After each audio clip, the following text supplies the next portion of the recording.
अच्छा चलो फिर स्टार्ट करते हैं। आज का जो टॉपिक हमने स्टार्ट करना है दैट इज़ एक्सपेरिमेंटल केमिस्ट्री। ठीक है, और काफ़ी आसान चैप्टर है और नॉर्मली इसको टीचर्स एज फर्स्ट चैप्टर ही करवाते हैं केमिस्ट्री में, बिकॉज़ इसके अंदर थोड़ी सी आपके पास जो है बिल्कुल बिल्कुल बेसिक्स बेसिक्स जो है ना ओ लेवल्स केमिस्ट्री की, उनके बारे में यहाँ पे बात हो रही होती है। आप पढ़ते हो कि सॉल्यूट्स क्या होते हैं, सॉल्वेंट्स क्या होते हैं, विच आई एम श्योर आप लोगों ने प्रीवियस क्लासेस से भी पढ़ा होगा, लेकिन थोड़ा सा इसके अंदर आके आप लोग को एक रीकैप टाइप मिल जाता है। फिर डिफरेंट आपके पास इंस्ट्रूमेंट्स होते हैं या डिफरेंट आपके पास वॉल्यूम मेजर करने के लिए चीज़ें होती हैं, टाइम मेजर करने के लिए डिफरेंट इंस्ट्रूमेंट्स होते हैं। तो ये जो सारी की सारी चीज़ें हैं ना, ये आप यहाँ पे पढ़ते हो।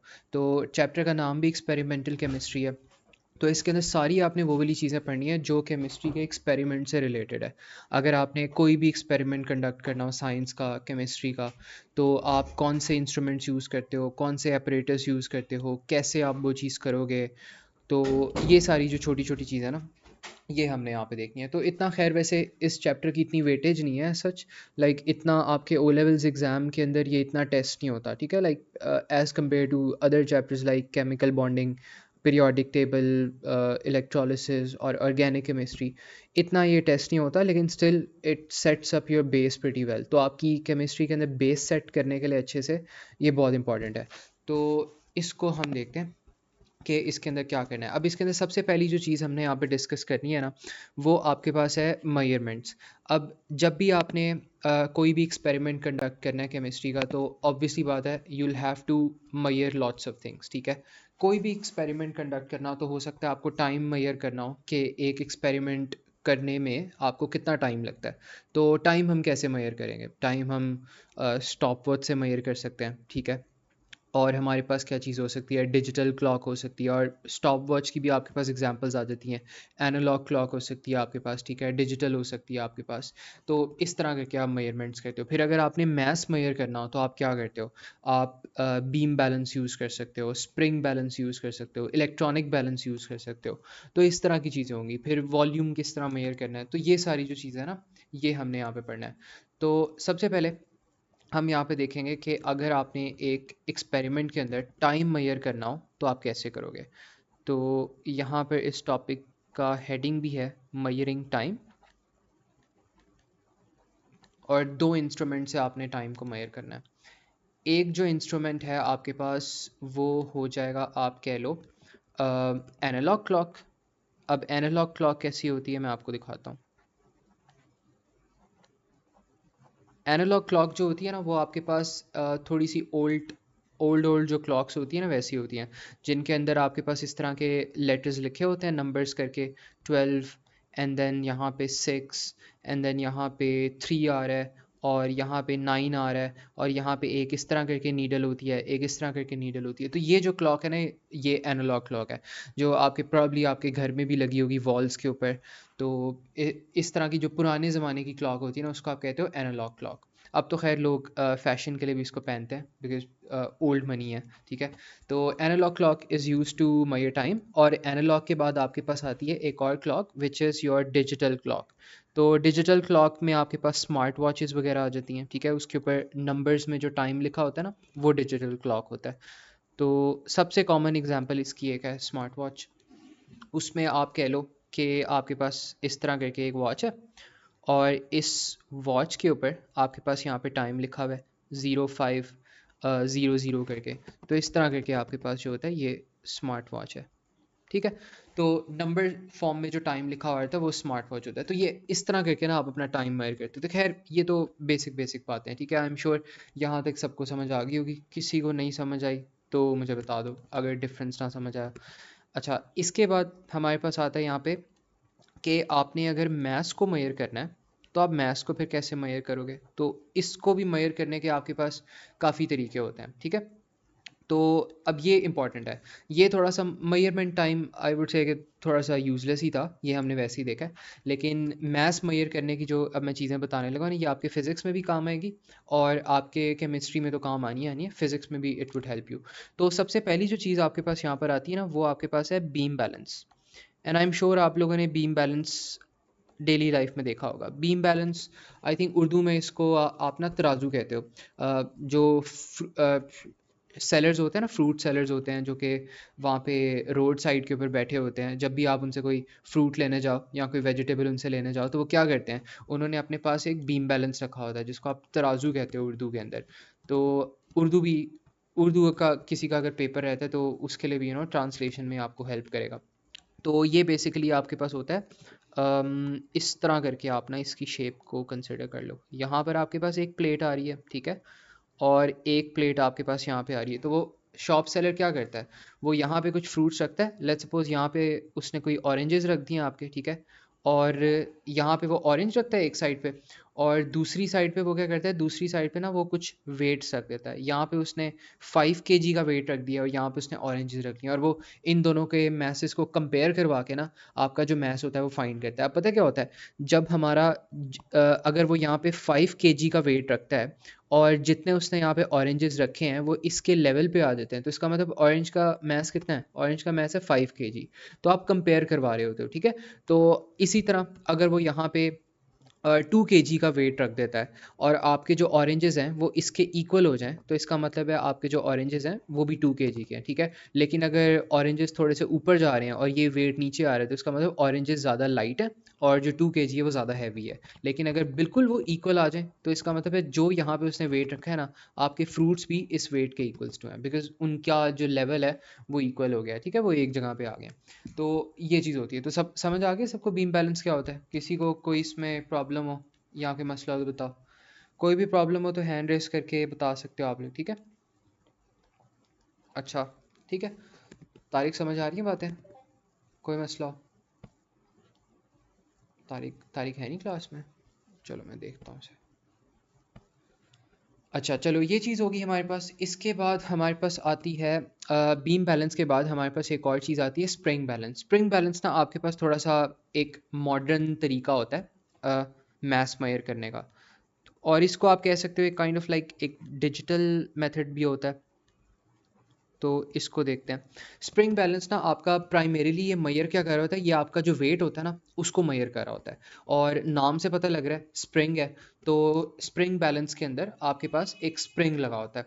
तो यहाँ पे आप कह लो कि इस तरह करके ना आपके पास, थोड़ा सा इसको नीचे कर देते हैं वरना क्लटरिंग हो जाएगी।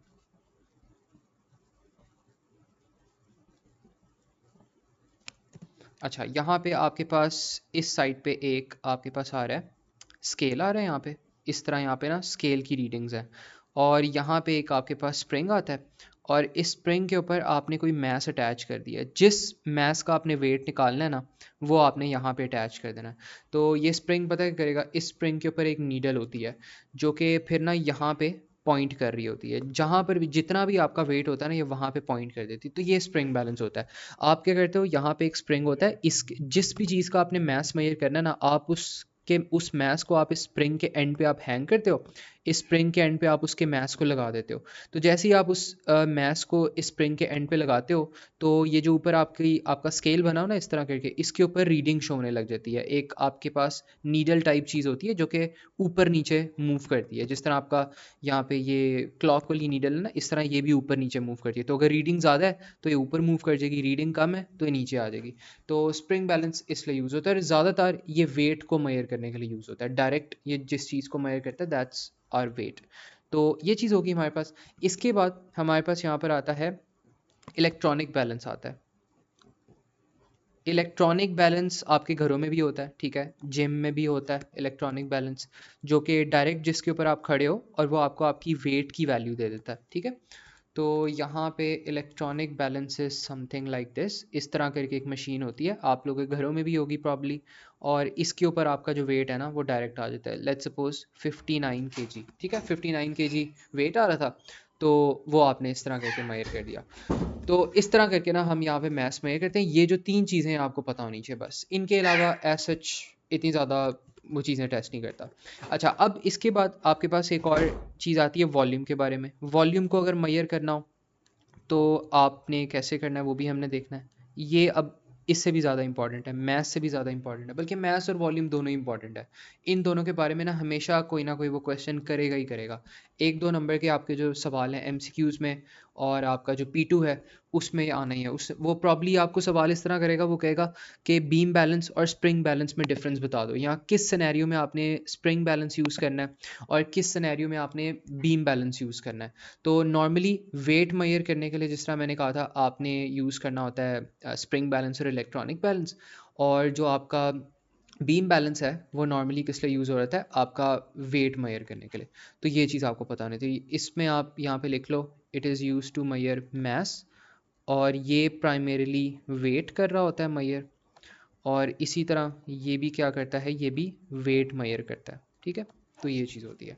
अच्छा, अब वॉल्यूम मेजर करने के लिए सबसे पहली जो चीज़ आती है आपके पास, वो आप कह लो कि बीकर होता है, एक छोटा सा beaker.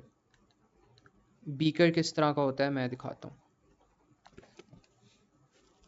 I may have a picture of this, इसको मैं कहता हूँ।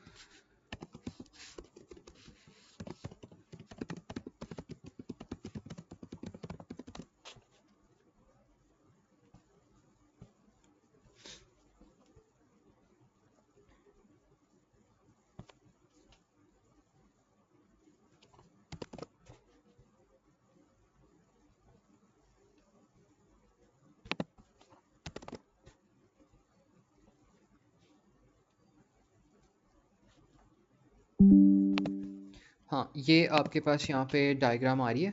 ये जो चीज़ें हैं ना, ये चीज़ें आप यूज़ करते हो टू मेजर वॉल्यूम। तो यहाँ पे ये सारी चीज़ों के बारे में हमने पढ़ना भी है। इसमें आई थिंक बीकर, हाँ बीकर मिसिंग है, तो कोई नहीं, बीकर मैं ड्रॉ करता हूँ। एक पिपेट होता है, एक वॉल्यूमेट्रिक फ्लास्क है, एक ब्यूरेट है, एक सिरिंज है और एक सिलेंडर है। इनके बारे में अभी हम डिस्कशन करते हैं। पहले बीकर को देखते हैं। बीकर आपके पास ना एक कप टाइप चीज़ होती है, like it's very very identical to a cup.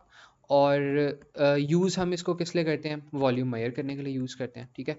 और इसमें फ़ायदा क्या होता है, लेकिन जब भी आप इसे वॉल्यूम मेजर करते हैं ना, तो ये आपको अप्रॉक्सीमेट वॉल्यूम की मेजरमेंट देता है। तो ये ना सही तरीके से वॉल्यूम को मेजर नहीं करता। तो एक जो कीवर्ड आपने याद रखना है, वो ये रखना है कि it measures the volume approximately. Because ये अप्रॉक्सीमेटली मैंने इसलिए लिखा है बिकॉज एग्जामिनर हमेशा ये कीवर्ड यूज़ करता है कि जो बीकर है ना, वो वॉल्यूम को खाली अप्रॉक्सीमेटली मेजर करता है। इट मेजर्स वॉल्यूम अप्रॉक्सीमेटली का मतलब है प्रिसाइसली मेजरमेंट नहीं करता, थोड़ी सी गलतियां कर सकता है, या थोड़े से जो एरर्स है ना, ये उसमें थोड़े से एरर्स कर सकता है। और इसकी जो शेप होती है वो आपके पास इस तरह करके शेप होती है, ठीक है। ये आपका बीकर है, और बीकर के अंदर एज सच आपके पास जो स्केल होता है वो इस तरह करके यहाँ पे स्केल लगा होता है, ठीक है। तो आप इसके अंदर पानी डालते हो, और जो भी उसका आपके पास आ रहा होता है, मेजरमेंट आ रही थी, वो आप निकाल लेते हो। तो इस तरह करके आपने पानी इसके अंदर डाला थोड़ा सा, और जितना भी आपने पानी डाला उसका जो वॉल्यूम है वो आप स्केल से मेजर कर लो। तो ये चीज़ होती है आपके पास। अच्छा, बीकर के बाद अब आपके पास यहाँ पर आता है वॉल्यूमेट्रिक फ्लास्क आता है। तो वो मैंने यहाँ पे बना दिया हुआ है कि वो किस तरह करता है। तो एक आप कह लो वॉल्यूमेट्रिक फ्लास्क। अच्छा, अब वॉल्यूमेट्रिक फ्लास्क है, वो उसकी शेप मैंने यहाँ पे नीचे बताई हुई है। ये आपके पास वॉल्यूमेट्रिक फ्लास्क होता है। ज़्यादातर जो इसका काम है ना वॉल्यूमेट्रिक फ्लास्क का, ये वेस्ट मटेरियल को कैलकुलेट करने के लिए होता है, वेस्ट मटेरियल को ना कलेक्ट करने के लिए होता है। तो ज़्यादातर इसका काम यही होता है कि जो भी आपके पास वेस्ट मटेरियल या वेस्ट लिक्विड रह जाता है ना, ये उसको कलेक्ट करने के लिए होता है। तो ऐसा इसको मेजर नहीं करते, लेकिन you still use it in your experiments. तो यहाँ पे आप कह लो कि used to measure waste liquids, और इसकी डायग्राम नीचे बनी हुई है, तो वो आप लोग देख लेना, ठीक है। अच्छा, इसके बाद आपके पास एक और चीज़ आती है यहाँ पे, वो आपके पास है मयरिंग सिलेंडर। बहुत इंपॉर्टेंट है।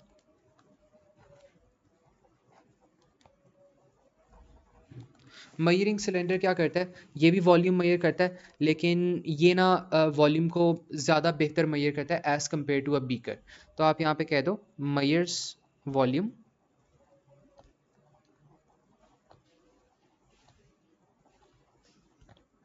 मोर accurately than a beaker.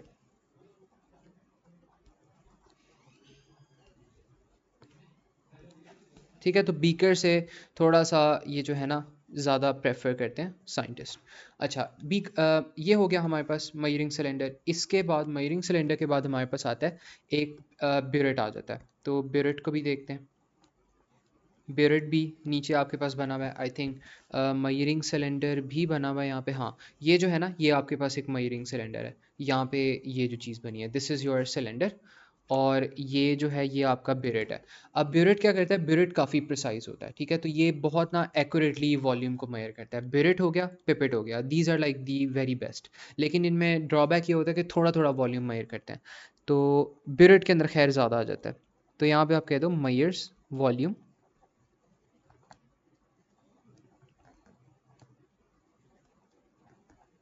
Accurately. और फिर आपके पास आता है यहाँ पे पिपेट आता है। अब पिपेट जो होता है वो बहुत ही प्रिसाइज होता है। पिपेट आई थिंक सबसे ज़्यादा प्रिसाइज है, ठीक है। तो इसमें आप कह लो मयर्स वॉल्यूम मोस्ट प्रिसाइजली, या आप कह लो कि, और ये ना fixed amount of volume measure करता है। इसका क्या मतलब है मैं बताता हूँ। Use to Mayur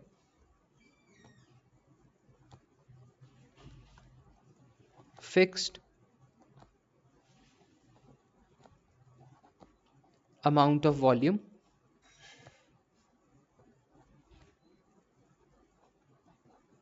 accurately.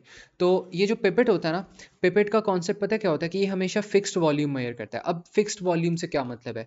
अब जो पिपेट होता है, जो मार्केट में आपको स्टैंडर्ड पिपेट मिलता है ना, उसके आपके पास स्टैंडर्ड साइजेस होते हैं।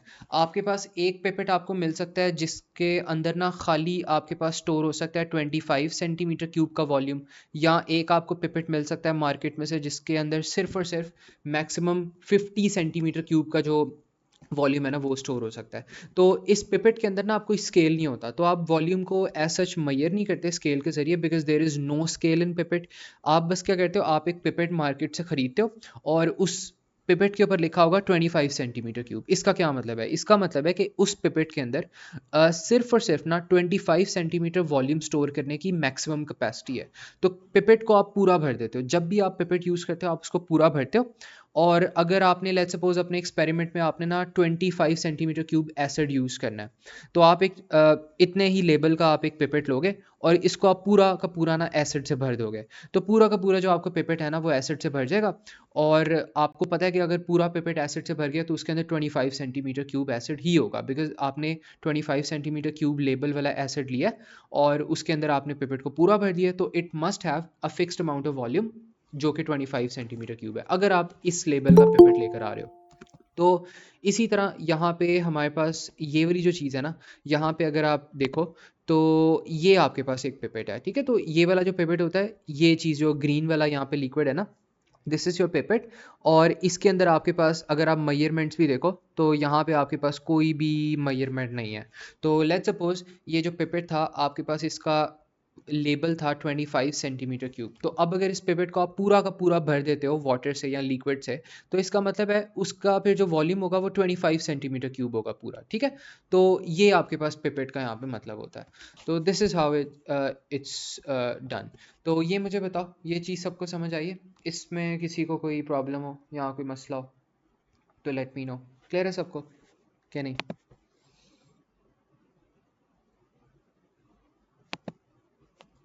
ठीक है, रेहान आप बताओ, क्लियर है, कोई मसला? ओके। अच्छा चलो, ये चीज़ होगी हमारे पास। और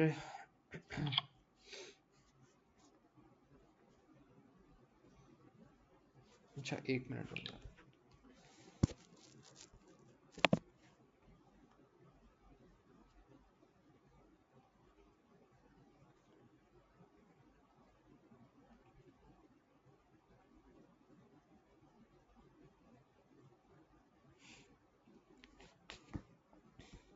अच्छा चलो, ये चीज़ होगी हमारे पास। इसके बाद हमारे पास जो दूसरी चीज़ आती है वो हमारे पास होती है, ये सिरिंज होती है, गैस सिरिंज। अब जो गैस सिरिंज होती है उसके अंदर भी आप ना लिक्विड भर सकते हो और लिक्विड को मेजर कर सकते हो, बिकॉज गैस सिरिंज के अंदर आपके पास इस तरह करके स्केल होता है।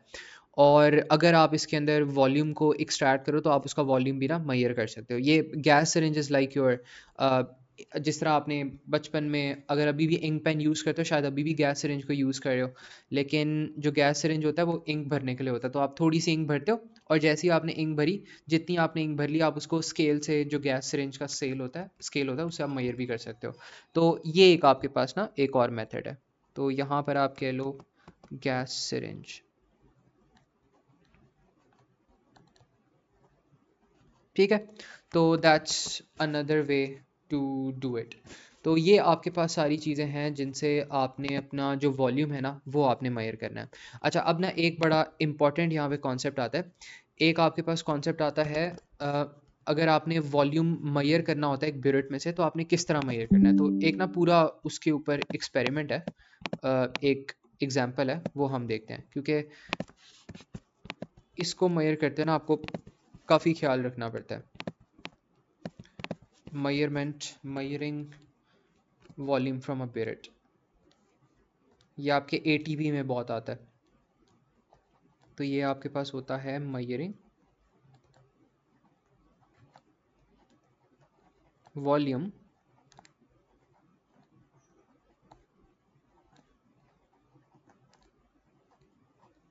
From a बिरेट। तो जब भी आपने यहाँ पे मेजर करना होता है इसको, तो आपने मेक श्योर करना है कि यहाँ पे ना, अब जब भी आप इसको मेजर करें तो आपके पास ना दो तरह के सिनेरियोज आ सकते हैं, ठीक है। एक आपके पास सिनेरियो ये आ सकता है कि आपका जो मेजरिंग सिलेंडर है ना, उसके अंदर वाटर का जो लेवल है वो इस तरह करके बन सकता है, ठीक है। और एक आपके पास सिनेरियो ये हो सकता है कि जो वाटर का लेवल है वो इस तरह करके बन सकता है, ठीक है। एक आपके पास यहाँ पे देखो स्माइली फेस बन रहा है ऐसे करके, और एक आपके पास वाटर का करके सैड फेस बन रहा है। तो अब बच्चे क्या करते हैं, बच्चे ऑब्वियसली बात है कंफ्यूज हो सकते हैं कि आपने कौन सी रीडिंग मेजर करनी है, क्या आपने इस वाले लेवल की रीडिंग मेजर करनी है या आपने इस ऊपर वाले लेवल की रीडिंग मेजर करनी है। और इसी तरह यहाँ इस केस में आपने ये वाली रीडिंग मेजर करनी है या नीचे वाली करनी है। तो हमेशा आपने मेक श्योर करना है कि जहाँ पे आपकी जो सर्कुलर कर्व है ना, जहाँ पे सर्कुलर कर्व लाई कर रही है, आपने वो वाला लेवल आपने देखना है, ठीक है। तो अगर तो आपके पास ये वाला इस तरह करके आपके पास डायग्राम बन रही है, तो इस केस में आपने क्या करना है, आपने ये वाला जो लेवल है ना, आपने इस लेवल को मेजर करना है, यहाँ पे जो ये वाला लेवल बन रहा है, ठीक है। बिल्कुल ये जो इसके ये वाली साइड होती है ना, ये आपने मेजर करनी होती है, तो यहाँ से आपने ये वाली चीज़ मेजर करनी है। और यहाँ पर आपके पास इसकी जो कर्व है वो इस तरह ऊपर करके बन रही है, तो आपने ये वाली साइड को मेजर करना है। और एक और बात, जब भी आप इसको मेजर करते हो तो आप बिरट का ना हमेशा टॉप से डाउन मेजर करते हो। तो नॉर्मली क्या होता है, जो आपके स्केल्स होते हैं ना, वो बॉटम से टॉप आप रीड कर रहे हो, तो लेकिन बिरट को आपने टॉप से डाउन रीड करना है, ठीक है। तो बिरट यहाँ से 25 है, यहाँ पर 25.1, 25.2, 25.3, 25.4, 25.5 एंड 25.6। तो यहाँ पे रीडिंग आपकी क्या आ गई, 25.6, ठीक है। तो that is going to be a reading. और यहाँ पर भी इसी तरह 25, 25.1, 25.2, 3, 4, 5 एंड देन फाइनली 25.6। तो ये आपके पास रीडिंग आ गई जो कि आपने मेजर कर ली, ठीक है। तो इस तरह करके आपने मेजर करना है। बस ये जो मिनिस्कस आपके पास आ रहे हैं ना, इनका आपने ध्यान रखना है। ये जो आपके पास कर्व आती है ना इस तरह करके और इस तरह करके, इसको आप कहते हो मिनिस्कस। और इसको मैं यहाँ पे लिख भी देता हूँ कि मिनिस्कस क्या होती है। मिनिस्कस आपके पास होती है shape of water.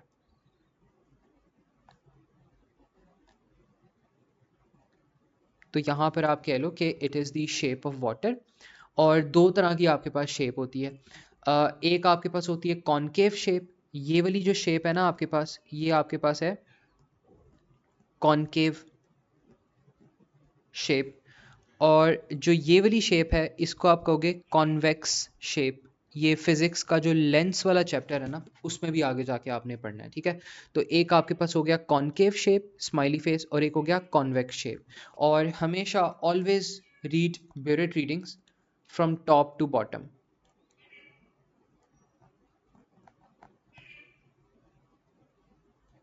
Always read Burett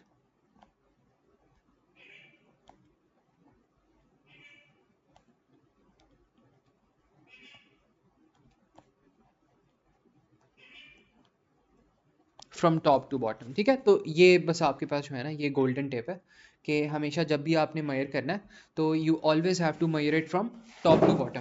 because top to bottom नहीं करोगे तो फिर आपके पास ऑब्वियसली बात है, मसला होगा, ठीक है। तो ये चीज़ होगी हमारे पास। इसके अलावा अब वो कहते हैं कि एक आपके पास यहाँ पे और कॉन्सेप्ट आता है कि आपने टेम्परेचर को मेजर करना है। तो टेम्परेचर को अगर मेजर करना है तो आपने क्या चीज़ यूज़ करनी है, आपने थर्मोमीटर यूज़ करना है। ये तो खैर काफ़ी इसमें आसान बात है और इसमें इतना डिटेल में हम जाएंगे नहीं। फिज़िक्स आप पढ़ोगे ना तो उसमें थोड़ी सी ज़्यादा डिटेल आएगी इसकी, लेकिन केमिस्ट्री के अंदर you don't have to focus on measurement of temperature that much. ठीक है। फिज़िक्स में ख़ास एक चैप्टर है जो कि इन्हीं चीज़ों को डिस्कस करता है। मेजरिंग थर्मोमीटर लिख दिया, मेजरिंग टेम्परेचर है। तो ये आपने मेजर करना है थ्रू योर थर्मोमीटर।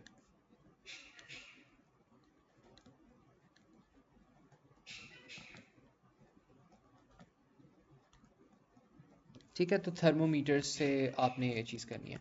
अच्छा, ये चीज़ होगी। इसके बाद आपके पास कुछ यहाँ पे बेसिक टर्म्स आती हैं जो कि आपको पता होनी चाहिए, तो उनको बारी बारी हम डिस्कस करते हैं।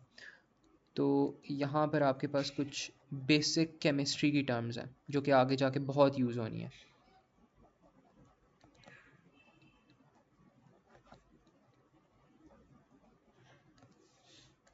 अच्छा, इसमें अब क्या होता है यहाँ पे कि आपके पास जो पहली टर्म आती है वो आप कह लो यू हैव कि एक आपके पास सॉल्यूट क्या होता है। तो any idea what is a solute? Solute आपके पास होता है एक सॉलिड। ठीक है। तो any solid is a solute. ठीक है। तो एक सॉलिड को आप सॉल्यूट कहते हो। तो यहाँ पे आप कह लो सॉलिड जो आपके पास होता है ना, वो आपके पास सॉल्यूट है। तो ये चीज़ होगी। और इसके बाद आपके पास आता है एक सॉल्वेंट। अब सॉल्वेंट क्या होता है? सॉल्वेंट आपके पास होता है एक लिक्विड। कोई भी आपके पास लिक्विड हो उसको आप क्या कहते हो? सॉल्वेंट। तो liquid is known as a solvent. तो आपने जब भी एक्सपेरिमेंट कंडक्ट करना है तो ऑब्वियसली बात है, whenever you are conducting an experiment तो you would be using solids as well as liquids. तो लिक्विड्स को आप नॉर्मली केमिस्ट्री टर्म्स में सॉल्वेंट कहते हो, और जो सॉलिड होता है उसको आप क्या कहते हो? सॉल्यूट कहते हो। ये चीज़ होगी। इसके बाद आपके पास आता है मिक्सचर। अब मिक्सचर एक टर्म आती है और एक सोल्यूशन टर्म आती है, दोनों को हम देखते हैं। तो मिक्सचर क्या होती है? जिसके अंदर दो चीज़ों को आपने मिला देना है। ठीक है, काफ़ी आसान है। लेकिन अभी एक सोल्यूशन भी टर्म आएगी, वो कंफ्यूज करेगी थोड़ा। तो मिक्सचर में आप कहते हो व्हेन टू और more substances are physically mixed.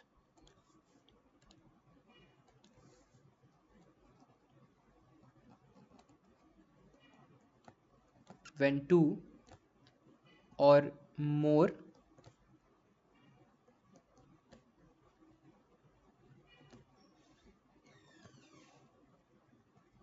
substances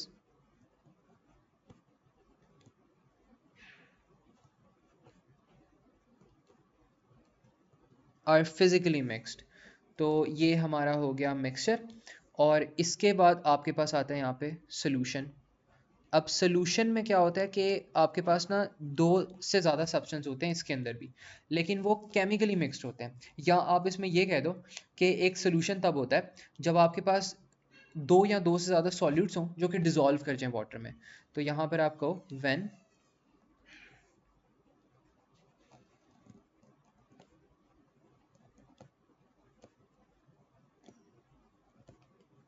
to और मोर सॉल्यूट्स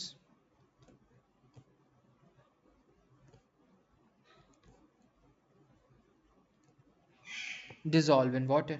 ठीक है। तो ये हो गया आपके पास। और इसके अलावा आपके पास क्या आता है यहाँ पे? एक आपके पास आती है टर्म सैचुरेटेड सोल्यूशन की और एक डाइल्यूट सोल्यूशन की। तो दोनों को हम देखते हैं। तो सबसे पहले आपके पास एक टर्म आएगी सैचुरेटेड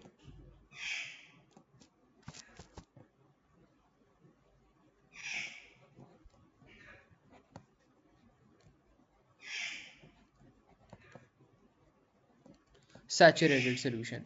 तो सैचुरेटेड सोल्यूशन आपके पास तब होता है जब आपके पास ना बहुत ज़्यादा जो सॉल्यूट है वो डिज़ोल्व हो जाता है सॉल्वेंट के अंदर। तो एक सैचुरेटेड सोल्यूशन को आप कहते हो कि जब बहुत ज़्यादा आपके पास सॉलिड हो ना, आपके पास एक सोल्यूशन के अंदर सॉलिड की क्वांटिटी ज़्यादा हो जाए और लिक्विड की क्वांटिटी कम हो जाए तो वो सैचुरेटेड हो जाता है। ठीक है। तो आप यहाँ पे कह दो कि व्हेन देयर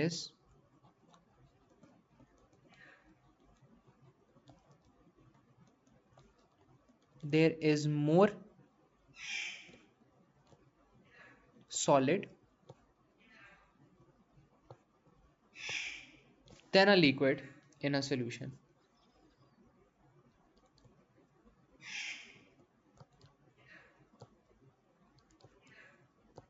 ठीक है, तो ये आपके पास हो गया सैचुरेटेड सोल्यूशन। और इसके बाद आपके पास एक और टर्म आती है यहाँ पे, डाइल्यूट सोल्यूशन। तो डाइल्यूट सोल्यूशन आपके पास तब होता है जब आपके पास लिक्विड ज़्यादा हो और आपके पास सॉल्यूट कम हो। ठीक है, तो यहाँ पर आप कहोगे कि when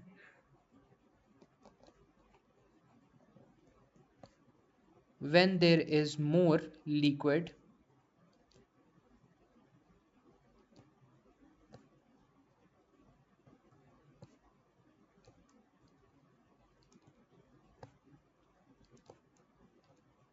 then a solid in solution. ठीक है, तो ये आपके पास होता है एक डाइल्यूट सोल्यूशन। ठीक है, तो ये चीज़ होगी। इसके बाद आपके पास एक और टर्म आती है जिसको आप कहते हो रेजिड्यू। लेकिन ये खैर आपके पास I would like to teach it more in जो सेपरेशन और प्योरिफिकेशन वाला चैप्टर है ना, उसमें थोड़ा सा मैं ज़्यादा बताऊंगा, बिकॉज वहाँ पे ये आपके पास ना ज़्यादा रेलिवेंट हो जाता होता है।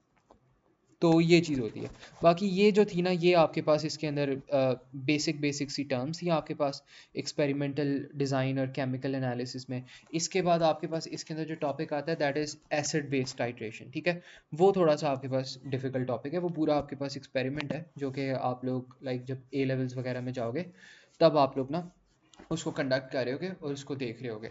लेकिन यहाँ तक मुझे बताओ, यहाँ तक सबको समझ आ गई? किसी को यहाँ तक कोई मसला हो, कोई प्रॉब्लम हो तो let me know. Is it clear? Any problem at all? ठीक है, ठीक है, तो ये हमारे पास यहाँ पे अभी तक की चीज़ थी। और इसके बाद ना आपके पास यहाँ पर आता है एक एसिड बेस टाइट्रेशन का एक एक्सपेरिमेंट आता है। तो ये वाला एक्सपेरिमेंट थोड़ा सा मुश्किल है, बिकॉज आप लोगों ने ये पहले कभी किया भी नहीं हुआ, तो हो सकता है थोड़ा सा ना मुश्किल लगे, तो इसको समझने की कोशिश करनी है। अच्छा, इसको मैं डायग्राम यहाँ पे पेस्ट कर लूँ, फिर हम डिस्कस करते हैं।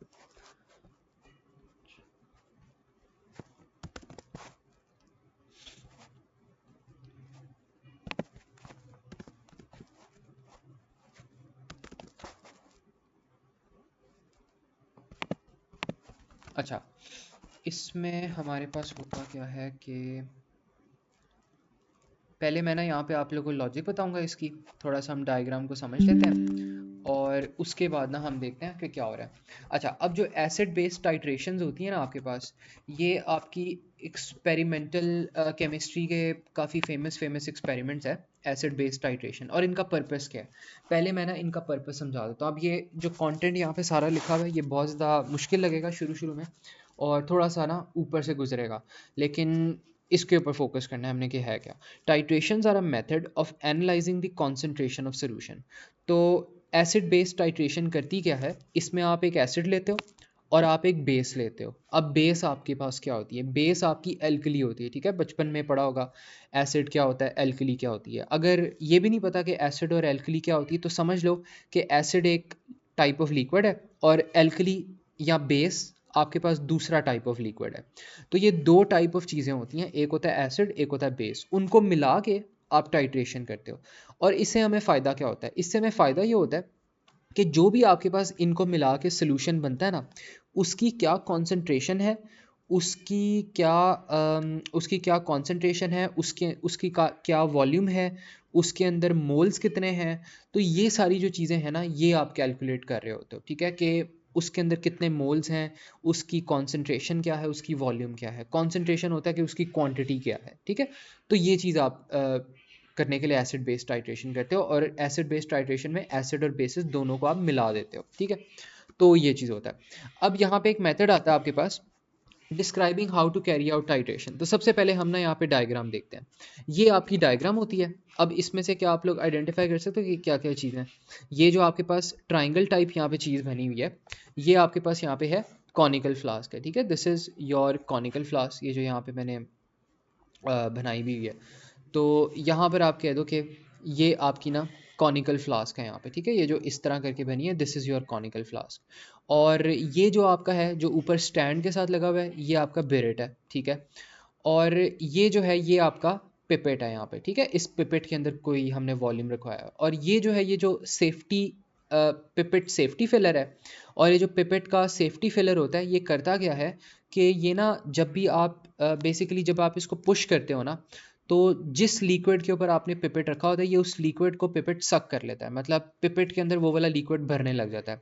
तो आप पता है करते हो, आप ये लेट्स सपोज आप ये पिपेट लेकर आते हो, और इस पिपेट को ना आप एक पानी के टब के अंदर, थोड़ा सा जो इसका माउथ है पानी के टब के अंदर आप डिप करते हो। तो जैसे ही आपने पिपेट का जो माउथ है वो पानी के टब के अंदर डिप किया, और आपने इस सेफ्टी फिलर को प्रेस करने लगे, पुश करने लगे, तो एकदम से वो जो पानी है ना वो इसकी ओपनिंग के थ्रू इस पिपेट के अंदर आएगा और पिपेट पूरा भर जाएगा। तो basically this is how we fill up our pipette. Pipette के अंदर पानी आप इस तरह करके भरते हो कि आप उसको लिक्विड के पास लाते हो, उसका जो मुंह है वो आप लिक्विड के पास रखते हो, एंड देन आप सेफ्टी फिलर को ना पुश करते हो पुश करते हो पुश करते हो प्रेस करते हो, तो वो लिक्विड ऊपर को खींच लेता है। तो this is how pipette is filled. और बिरेट को किस तरह फिल करना है, बिरेट को आप एक बीकर ले लो और बीकर यहाँ ऊपर से पानी डाल दो। तो बिरेट में के अंदर पानी भरना बड़ा ओल्ड स्कूल काम है, आसान सा है, ऊपर से बस पानी इसके अंदर डाल दो, ठीक है। तो ये चीज़ करना है। अब ये सारी डायग्राम हमें समझ आ गई है कि यहाँ पे चीज़ें क्या हैं, यहाँ पे क्या हो रहा है। तो अब हमने देखना है हो क्या रहा है असल में।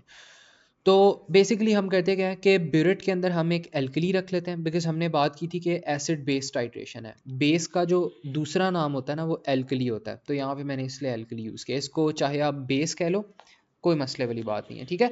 तो यहाँ पे आपने क्या करना है, आपने अपनी मयरिंग ब्यूरेट के अंदर आपने एल्कली रखना है, और जो आपका ये मयरिंग फ्लास्क है ना उसके अंदर आपने क्या रखना है, उसके अंदर आपने एसिड रखना है और इंडिकेटर रखना है आपने, ठीक है। इंडिकेटर क्या चीज़ होती है, आप किसी भी चीज़ के अंदर इंडिकेटर अगर डालते हो ना, तो वो रिएक्शन करने पे ना कलर उसका चेंज हो जाता है। अब ये थोड़ी सी बातें मुझे लग रहा है ज़्यादा वो कर रही हैं, ज़्यादा हैवी हो रही है, लेकिन आराम आराम से इसको समझो। ब्यूरेट के अंदर आपने क्या रखना है, ब्यूरेट के अंदर आपने एल्कली रख लेनी है या बेस रख लेना है, ठीक है। तो ब्यूरेट के अंदर आपने बेस रख लिया, और इस वॉल्यूमेट्रिक फ्लास्क के अंदर आपने क्या करना है, आपने एसिड रखना है। और एसिड पता है आप कैसे रखोगे इसके अंदर, पहले आप एसिड पिपेट के अंदर फिल करोगे, और पिपेट के अंदर एसिड डालने के बाद आप इस फ्लास्क के अंदर फिर एसिड डालोगे। अब इस फ्लास्क के अंदर आपने एसिड डाल लिया, अब इस फ्लास्क के अंदर इंडिकेटर भी डाल लो। तो इंडिकेटर डालने से पता क्या होगा, जब ये एल्कली या बेस एसिड के साथ रिएक्ट कर जाएगा कंप्लीटली, तो इंडिकेटर ना इस पानी का कलर चेंज कर देगा लाइक मैजिक, ठीक है। तो पहले इस पानी का कलर था ट्रांसपेरेंट, लेकिन जैसे ही एसिड और एल्कली का रिएक्शन हुआ, तो इंडिकेटर की मदद से इसका कलर येलो या पिंक या ऑरेंज हो सकता है। तो इस तरह करके ना इनके कलर्स चेंज हो जाते हैं। मैंने खुद भी एक्सपेरिमेंट कंडक्ट किया। तो मैं करता क्या था कि मैं सबसे पहले पिपेट पकड़ता था, बल्कि सबसे पहले मैं ब्यूरेट लेता था, ब्यूरेट के अंदर मैं एल्कली डालता था, फिर मैं पिपेट लेता था, और मैं एसिड की एक जो बॉक्स था, मैं एसिड का एक बॉक्स खोलता था, और एसिड के बॉक्स के अंदर ना मैं पिपेट जो भी एसिड था उसको मैं पिपेट के अंदर भर लेता था, ठीक है। पिपेट के अंदर एसिड को भर लिया मैंने आराम से। अब मैंने क्या किया, अब मैंने पिपेट के ज़रिए मैंने इस फ्लास्क के अंदर एसिड को फेंक दिया, ठीक है। फिर मैंने इसके अंदर 2 ड्रॉप्स डाल दिए इंडिकेटर के, और फिर मैंने फ्लास्क तैयार करके इस बिरेट वाले स्टैंड के नीचे रख दिया। और फिर मैंने फिर पता क्या किया, फिर मैंने ये वाला टैब जो है ये मैंने टैब खोला, आहिस्ता आहिस्ता मैंने टैब खोला कि जो एल्कली है या जो बेस है उसके ड्रॉपलेट्स नीचे गिरते रहे इस फ्लास्क के अंदर। तो आहिस्ता आहिस्ता इसके ड्रॉप्स गिरते हैं, और मैं एक एक ड्रॉप करके गिरा रहा होता हूँ। और जैसे ही मेरा एक ड्रॉप गिरता है और एकदम से कलर चेंज आता है मेरे पानी के अंदर, ये जो यहाँ पे पानी पड़ा हुआ है, जैसे ही इसके अंदर कलर चेंज होता है इसका, मैं अपने इस टैब को क्लोज कर देता हूँ, बिकॉज इसका मतलब है कि आपका जो रिएक्शन है वो कंप्लीट हो चुका है, ठीक है। बिकॉज एसिड जैसे ही कंप्लीटली रिएक्ट करता है एल्कली के साथ, तो इंडिकेटर ना पानी का जो कलर होता है वो चेंज कर देता है। पहले इसका कलर होता है ट्रांसपेरेंट जिस तरह पानी होता है, लेकिन जैसे ही आपके पास इनफ एल्कली आप यहाँ पे गिराते हो, और वो इनफ एल्कली जब आप गिराते हो तो वो एसिड के साथ कंप्लीटली रिएक्ट करता है, तो एकदम से एक कलर चेंज आता है। तो जैसे ही कलर चेंज आएगा, आपने ब्यूरेट का टैप क्लोज कर देना है, और आपने और एल्कली इसके अंदर या बेस इसके अंदर नहीं फेंकना। तो यहाँ पे आपका जो रिएक्शन है वो कंप्लीट हो गया है। अब आपने क्या करना है, ब्यूरेट से आपने मैयर करना है कि कितना वॉल्यूम ऑफ बेस आपको नीचे फेंकना चाहिए कि आपके पास जो रिएक्शन है वो कंप्लीट हो जाए, ठीक है। तो ये पूरा जो है ना एसिड बेस का यहाँ पे मेथड होता है। और यहाँ पे ये चीज़ जो है ये उन्होंने यहाँ पे लिखी है बड़ी मुश्किल से करके, लेकिन आप लोगों को ये चीज़ अंडरस्टैंड करने की इतनी कोई ख़ास अभी ज़रूरत नहीं है, ठीक है। अगर जो मैंने अभी जो बातें बताई हैं वो अगर याद कर लो, दैट्स इनफ, ठीक है। तो दोबारा सुन लो क्या करना है। अगर इसको पॉइंट्स की फॉर्म में लिखना है तो क्या करना है, आपने कहना है कि first you fill the burette with a base, ठीक है, विद अ बेस और alkali. First you fill the burette with a base और alkali, number 1 point. Number 2, then you take a pipette and then you fill your pipette with an acid, ठीक है, number 2 point. Number 3 में आपने कहना है then you use your pipette to transfer the acid from pipette to your conical flask, number 3 point. And then number 4 point में add a few droplets of indicator into your conical flask, number 4 point. Then place the conical flask directly below your burette, number 5 point. And number 6 point, then open the tap of burette and slowly add the alkali from the burette into the flask drop by drop, number 6 point. And then number 7 में आपने लिखना है कि as soon as there is a color change in the conical flask, you must stop the burette tap and then note down the reading of the alkali that's required to bring about a color change or to complete a acid base reaction, ठीक है। तो this is what you need to do। और indicator करता क्या है, indicator colour change show करता है। तो ये मुझे बताओ, ये पूरा जो मेथड है एसिड बेस टाइट्रेशन का, काफ़ी बच्चों को मुश्किल लगता है, तो ये चीज़ समझ आई है सबको क्या नहीं? इसमें कोई भी मसला हो, कोई भी पॉइंट ऐसा हो जो ना समझ आया हो या जो प्रॉब्लमेटिक लग रहा हो, तो वो मुझे बताओ। समझ आ गई सबको? किसी को इसमें कोई प्रॉब्लम हो या इशू हो तो लेट मी नो। कोई चीज़ रिपीट करनी हो तो बताओ, ठीक है। ठीक है, तो ये हमारे पास यहाँ पे था पूरा ये जो था ना एक्सपेरिमेंटल केमिस्ट्री का चैप्टर, इसके अंदर यही सब कुछ आता है, ठीक है, और इसके अंदर कुछ नहीं आता। बाकी जो नेक्स्ट क्लास है उसमें हम 2-3 इसके सवाल देख लेंगे। इतना इसमें से वैसे पूछा नहीं जाएगा, आपके जो अगले आने वाले चैप्टर्स हैं ना उसमें ज़्यादा काम आने वाला है, तो 2-3 इसके सवाल हम देखेंगे। बाकी ये जो चैप्टर है ये आपका ख़त्म हो गया। इसके बाद हमने प्रॉब्ली देखना है एलिमेंट्स, कंपाउंड्स और हाँ एटम्स हम देखेंगे नेक्स्ट, ठीक है। तो वो वाला भी चैप्टर आसान सा है, एक दिन में हो जाएगा। तो नेक्स्ट जो हमारी क्लास होगी ना वीक में, उसमें फिर हम ये देख लेंगे। उतनी देर तक ये वाले नोट्स हैं ये प्रिपेयर कर लेना। बाकी कोई मसला हो तो मुझे बताना, ठीक है। फिर कोई मसला हो, कोई सवाल हो तो पूछ लो, वरना you guys are now free to go, ठीक है। चलो ठीक है, फिर अल्लाह हाफिज़।